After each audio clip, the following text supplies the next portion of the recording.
Oi, oi, bom dia, gente. Boa tarde, boa noite, tudo bem? Então, eu vou dar aqui as duas aulas que faltam, né, para o nosso curso. É, não deu tempo, né? Ficou muito apertado, né? Então não teve como cobrar isso de vocês. Mas a gente prossegue aqui a nossa aula, tá bom? Eu vou colocar ela disponível na nossa sala virtual, tá? E também vou mandar o link pelo grupo do WhatsApp. Então, a gente vai falar hoje sobre produtos perigosos, né? Sobre as classificações de produtos químicos que são considerados perigosos, né? Coisas que envolvem as normativas, as legislações que envolvem esse tipo de produto, tá? Então, vamos começar.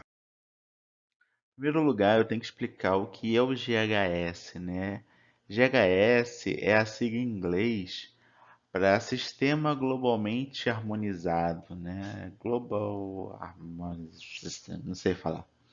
Mas é o Sistema Globalmente Harmonizado de Classificação e Rotulagem de Produtos Químicos. Por que que a gente tem isso, pessoal? Para que a gente possa garantir que os produtos químicos utilizados no ambiente de trabalho, né, em qualquer atividade que envolva o seu uso, né? Que tem o armazenamento, o processamento, a embalagem, distribuição, o transporte. Então tem uma série, então qualquer situação de trabalho profissional que você lide com esses produtos químicos, você precisa ter alguma segurança.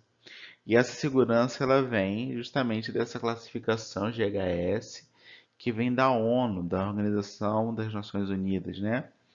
E aí esse GHS ele vem no livro que o pessoal chama de Purple Book, né, o livro roxo, né? E aí então esse GHS, né, ele vem desse livro da ONU, tá?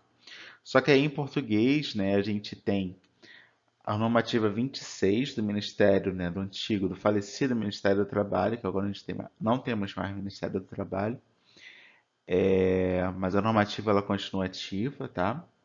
Então a NR 26 ela torna obrigatório o GHS no trato com os produtos químicos. E a NBR 14725, nessa daqui, ela é uma normativa da BNT, ela é dividida em quatro partes, né? Três delas são gratuitas e uma delas é paga, que a quarta é paga, né? A quarta está custando R$ 140, se eu não me engano, né? Então as normativas da BNT elas não são gratuitas, né? Não são todas gratuitas, tá? Mas algumas elas até são, tá? Então a NBR 14725 ela é a normativa que trata justamente do GHS, tá? Ela está em processo de adequação, né? Refazendo, elas estão refazendo a BNT. NBR 14725 teve o período de contribuições que já acabou. Então, em breve aí já deve ser lançada essa normativa atualizada, tá? Ela não vai ser dividida em quatro partes, ela vai ter uma parte só, né? Ela vai ter uma série de alterações e ela vai ser maior também, né? Justamente para que se adeque, porque esse GHS ele vai sendo atualizado também ao longo dos anos. Então, essa normativa ela também vai sendo atualizada, tá? Então, é sempre importante a gente estar atento a essas normativas, né? Como elas se modificam com o passar do tempo, tá? Então, assim, a classificação do GHS, ela exige uma avaliação criteriosa de fontes de informações primárias e secundárias. Ou seja, a gente precisa ter um certo conjunto de fontes confiáveis que falam sobre as propriedades físico-químicas daquele produto, os perigos toxicológicos, ecotoxicológicos, né, que vão definir o grau de perigo daquela substância. Existe uma série de testes que são feitos. Esses testes eles também são tratados no normativo da BNT, quais são os testes, como devem ser feitos os testes. Porém, como muitas substâncias a gente já conhece esses perigos de toxidez e tudo mais, acaba que a gente utiliza os valores tabelados para elas, tá bom? Mas caso surja uma substância nova, ela tem que passar por uma série de critérios, né? Uma série de informações que precisam ser levantadas para que ela possa ser classificada dentro do GHS. Eu não sei se vocês já viram esses símbolos, né? Com certeza vocês já viram esses símbolos por aí nos caminhões, né? Às vezes nos próprios produtos químicos que vocês lidam, né? Sei lá, o potinho lá ele vai ter esse losango aí, né? Então isso daí é o sistema GHS, né? Esses pictogramas, né? Essa forma de losango aqui, esses números aqui de baixo, né? Todos eles são esse sistema GHS, tá bom? Assim, a rotulagem do produto químico, ele deve conter algumas informações, né? Quais são elas? A identificação do produto e o telefone de emergência do fornecedor, a composição química, né? Os pictogramas de perigo, as palavras de advertência, as frases de perigo, as frases de precaução e outras informações. Eu vou falar um pouquinho sobre cada uma dessas, tá? Esses dois primeiros aqui eu vou falar agora, né? Você precisa identificar qual é o produto, né? Que está ali naquela embalagem, né? Naquela embalagem, né? E qual o telefone do fornecedor, telefone de emergência. Caso aconteça alguma coisa, você poder ligar, né, para obter informações mais precisas, né? Também é necessária a composição química, porque às vezes a identificação do produto não traz a composição química. Então a composição química ela tem que estar lá rotulado. Às vezes, né, vem com o código CAS, né, o código CAS, que toda substância química ela tem um código associado a ela, que é o código CAS, né, da Chemical American Society. É uma, é uma organização que faz esse processo de numerar as substâncias químicas. Às vezes a substância química ela tem nomes diferentes, né? Mas a numeração é sempre a mesma, tá? Agora eu vou falar um pouquinho sobre cada um desses aqui. Os pictogramas, eles são esses aqui, né? Então você tem um conjunto de 9 pictogramas, né? Que tem os seus nomes, né, associados. Então, por exemplo, esse aqui, esse fogo aqui com um círculo, quer dizer que o material é oxidante. Se é só o fogo, né? Quer dizer que é inflamável. Você tem uma bomba explodindo, é explosivo. Se tem uma caveira, é tóxico. Se tem esse símbolo aqui, né, de corroendo o aço ou a pessoa, é corrosivo. Quando tem esse símbolo, é gás sob pressão. Quando tem esse símbolo, quer dizer perigoso à saúde, tóxico para a vida aquática e outros perigos, tá? Esses pictogramas aqui, eles são genéricos, né? Eles não são específicos. Então, só você ver o pictograma não vai te dar o conjunto de informações que você precisa sobre aquela substância química que você está lidando, tá? Esse pictograma, ele é um complemento, né? Uma coisa complementar para que você tenha essa primeira visão de qual é o risco associado àquele produto químico. Então, se você vê essa caveira aqui, você já sabe que é tóxico. Mas você não sabe o quão tóxico é. Se é muito tóxico, se é mais ou menos tóxico, se é pouco tóxico, você não sabe isso. Você sabe que é tóxico, né? E você não sabe, por exemplo, quais são as precauções que você tem que tomar na hora de lidar com aquele produto, né?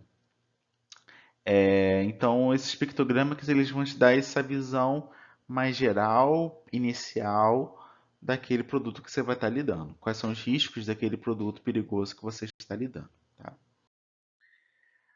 Aqui nas palavras de advertência você já tem mais um pouco mais de clareza sobre quais são os perigos associados àquele produto. Existem duas palavras de advertência: perigo e atenção. Às vezes se usa a palavra cuidado e isso é permitido pela normativa.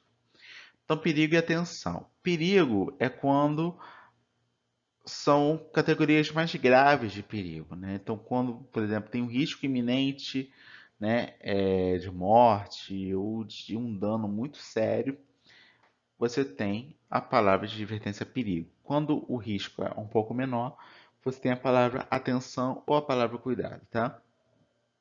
Quando a palavra perigo é usada, a palavra atenção ou cuidado não pode ser utilizada. Então, você tem a palavra perigo, não pode utilizar atenção ou cuidado, né? Porque perigo ele já dá essa ideia de que é realmente necessário tomar um cuidado maior na hora de lidar com aquela substância, tá? As frases de perigo, elas são as frases H. Esse H vem de hazard, quer dizer perigo em inglês, né?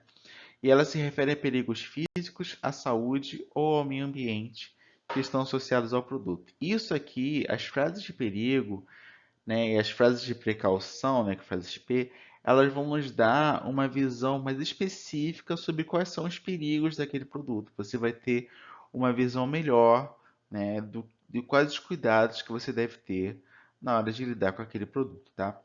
As frases de P são as frases de perigo, elas vão indicar quais são os perigos daquele produto. E as frases P são as frases de precaução, né, que também vem da palavra em inglês. Elas são as medidas, né, elas se referem às medidas que devem ser adotadas para prevenir ou minimizar os riscos associados àquele produto.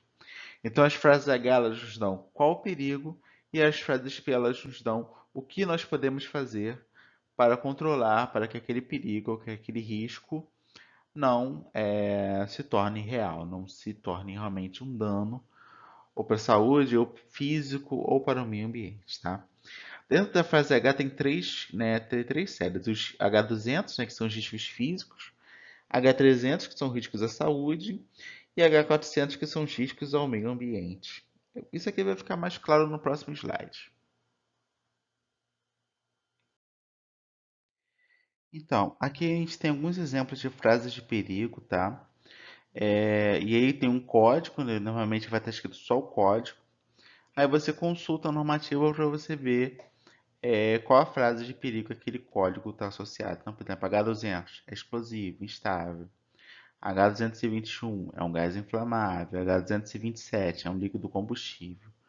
Por aí vai. Então, as frases de perigo elas vão ser essas daqui. Elas vão dizer qual é o perigo associado àquele produto.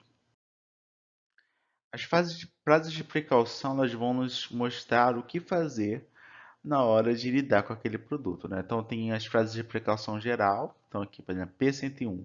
Se for necessário consultar um médico, tenha em mãos a embalagem ou rótulo. P102. Mantenha fora do alcance de crianças. P103. Leia o rótulo antes de utilizar o produto. E aí aqui tem as frases de precaução, né, mais específicas, né? Tome todas as precauções para não misturar com materiais combustíveis. P221. Não, P222, não deixe entrar em contato com o ar. P223, não deixe entrar em contato com a água. Então aqui você tem as precauções, as prevenções, as coisas que você deve fazer para minimizar os riscos associados àquele produto. E aí, de posse dessas informações, a gente vai ter lá o rótulo, né? A normativa, ela dá pra gente como fazer a rotulação, tá bom? Você precisa ver se a sua rotulação está adequada, né? Quando você estiver lidando lá no seu dia a dia de trabalho, né? Se tiver produtos químicos associados ali. Então aqui o anexo F, né? Ele traz alguns exemplos, né? Então aqui vai dizer onde é que está. Aqui vai estar o código ONU. Cada produto químico também tem um código, tem um número específico para ele. Então aqui líquido é inflamável não especificado. A CNE quer dizer não especificado. Então aqui você vai ter essa embalagem de símbolo de fora e a embalagem que do produto também vai ter lá nome comercial, nome técnico, composição química, os pictogramas de risco, indicação do produto, telefone de emergência, palavras de advertência, frases de perigo, frases de precaução. Essas informações aqui todas têm que estar no rótulo do produto. Se não tiver, aí a empresa ela está fora da normativa, está fora da legislação, né? Está sendo ilegal, né? Está sendo ilegal. Isso aqui é uma coisa complementar, tá?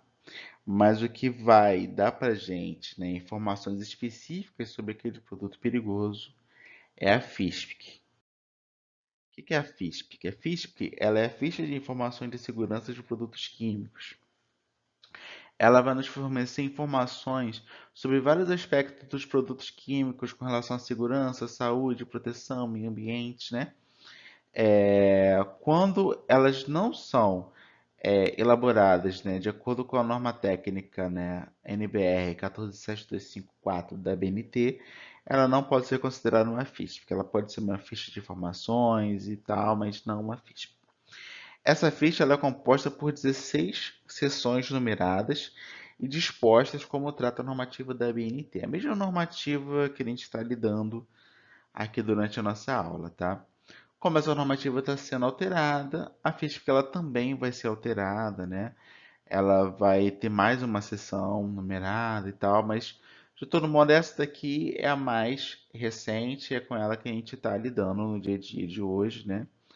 A gente não sabe exatamente quando a normativa ela vai vir atualizada. A minha expectativa é que seja esse ano, mas não sei, pode demorar mais, né? Você se forma esse ano ainda, então pode acontecer de vocês já estarem lidando com produtos químicos ainda esse ano, né? Então isso aqui já é mais complexo, tá bom? Mas enfim, essa aqui é uma ficha de informações, ela é dividida em 16 seções. Eu vou fazer um vídeo complementar com um exemplo de FISP, tá? Para vocês poderem entender melhor como é que ela funciona. Então, a primeira seção é de identificação. Essa seção ela deve conter a identificação do produto, o nome, o uso recomendado.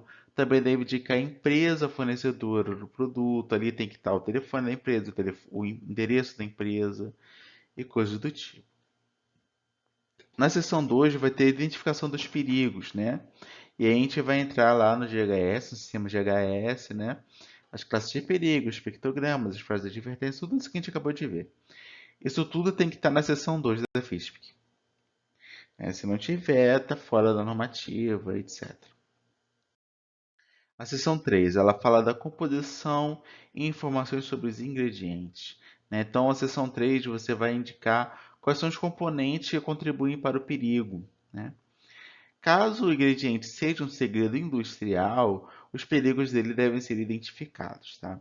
Então, aqui são os componentes. Então, se for uma mistura, você tem que ter lá a composição, informações sobre cada um dos componentes daquela mistura, tá? Quando não é uma mistura, né? Quando não é uma solução, é uma mistura, aí vai ter só a informação do único componente presente ali, tá? Algumas substâncias, às vezes, elas são adicionadas em outra substância para minimizar os riscos associados a ela, né? Por exemplo, metais do primeiro grupo da tabela periódica, do segundo grupo, sódio, potássio, etc. Eles são armazenados dentro de um frasco contendo algum solvente orgânico, né? Para que ele não reaja com a umidade do ar e você não acabe perdendo o produto. Então ali você tem uma mistura, né? E aí tem os componentes daquela mistura, né? E aí você deve indicar, né, quais são os componentes que contribuem para o perigo. Então, nesse caso, por exemplo, né, do metal do sódio em um solvente orgânico, né, tem que ter o perigo associado ao sódio, o perigo associado ao solvente orgânico também. Então, tem que ter os perigos, né, desses dois componentes, que esses dois oferecem riscos. Caso um deles não ofereça risco, ele não precisa aparecer aqui, tá bom? Os riscos não devem aparecer aqui. Então, essas são quatro. São as medidas de primeiros socorros, né? Assim, são as medidas que podem ser aplicadas por pessoas sem treinamento específico, sem uso de equipamento de segurança, ou seja, as pessoas que estão mais próximas do trabalhador na hora do acidente. A seção 5, ela traz medidas de combate ao incêndio, né? E aí deve conter as informações sobre combate a incêndio. Aí você deve indicar os meios de extinção apropriados, os inapropriados para um possível incêndio com o produto, tá? Aqui embaixo a gente tem aqui, né, as divisões entre os diferentes extintores, né? Então, o extintor que funciona para um produto não necessariamente serve para outro. Então, nessa seção 5 da FISP, tem que estar dizendo qual é o extintor adequado para aquele produto, quais são os meios de extinção apropriados e inapropriados para incêndio com aquele produto. A seção 6 ela vai falar sobre medidas para derramamento ou vazamento, e aí deve informar as medidas que devem ser tomadas em caso de derramamento ou vazamento do produto. Enfim, é isso. A seção 7 ela fala do manuseio do armazenamento, e aí você tem que especificar ali as noções importantes para o manuseio e aperfeiçoamento. Então é importante você conhecer as condições nas quais os produtos serão manuseados pelo trabalhador que vai estar lidando com aquele produto. Né? Aqui também tem que estar mostrando, né, é, por exemplo, caso aquela substância reage com outra substância e essa reação produz perigo. Tem que estar especificado aqui também, tá? Seção número 8, controle de exposição e proteção individual. Aí você tem que mostrar quais são os limites de exposição que a gente viu na aula anterior, e quais são os equipamentos de proteção recomendados a utilizar o produto. Então essa é a seção mais importante assim, para a saúde do trabalhador, é conhecer essa seção 8 da FISP, porque ela vai nos mostrar controle de exposição e proteção individual associados àquele produto. A seção 9, ela tem que apresentar para a gente as propriedades físico-químicas do produto. Né? Caso seja uma mistura de ingredientes, as propriedades devem ser da mistura e não dos ingredientes. Né? É muito importante isso aqui, porque aqui a gente vai saber, por exemplo, qual é o estado físico daquele produto, qual a temperatura que ele ferve, por exemplo, que ele muda de estado físico, ele sai do líquido para o vapor, por exemplo. Aí a gente tem, por exemplo, o caso do éter. O éter, ele muda o éter etílico, né? Ele muda de temperatura, ele muda de estado físico a 36 graus Celsius. Então, veja, se você tem, por exemplo, um frasco, né, de éter e está fazendo, sei lá, 40 graus Celsius, a chance daquele frasco explodir aumenta. Né? Então, é importante que tenha essas propriedades físico-químicas do produto para que a gente possa ver, imaginar possíveis situações de risco, né, que não estão ali descritas, né, com clareza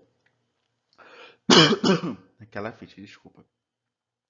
A seção 10, ela vai falar sobre estabilidade e reatividade. Então, ela vai indicar como aquele produto é estável, como que ele é reativo, quais são as condições para evitar reações perigosas, né?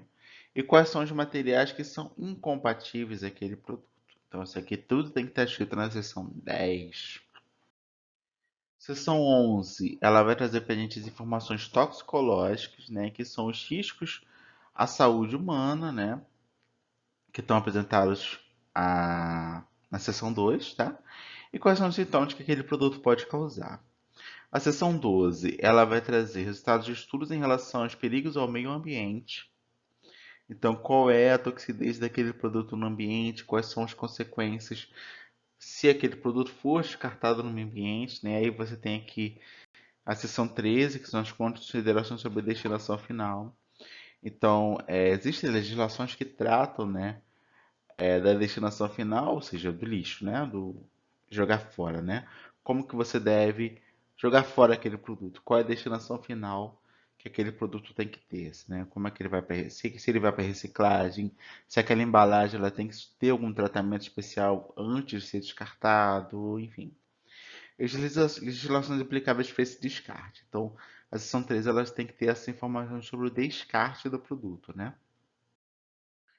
A seção 14, ela vai falar sobre o transporte, né? Aí vai ter o número ONU, vai ter a classificação do produto, qual o nome apropriado para embarque, qual o grupo de embalagem, essas informações elas têm que ser apresentadas ali para transporte rodoviário, marítimo ou aéreo. Cada uma vai ter uma legislação específica, né, para tratar desse produto, tá bom? A seção 15 vai falar sobre as regulamentações, ou seja, quais são as legislações aplicáveis, né, na elaboração daquele documento. Então, aqui vão entrar as normativas, as leis, né, que vão estar associados àquele produto, né. E outras informações, onde você pode botar abreviaturas e legendas, referências bibliográficas e outras informações que a empresa deseja. Então, pessoal, é isso que eu queria falar para vocês hoje, tá bom? Essa aula aqui ela foi um pouquinho maiorzinha, tá? Eu vou gravar uma segunda aula agora, né? Eu vou gravar um segundo vídeo, vídeo complementar, para mostrar um exemplo, né, de FISP. Eu preciso fazer isso porque são métodos de gravação diferentes, tá? E também vai ser importante vocês verem um exemplo, eu vou poder me detalhar mais nesse segundo vídeo, tá bom, pessoal? É isso. Qualquer dúvida, entre em contato comigo, tá bom? Um abraço e até mais.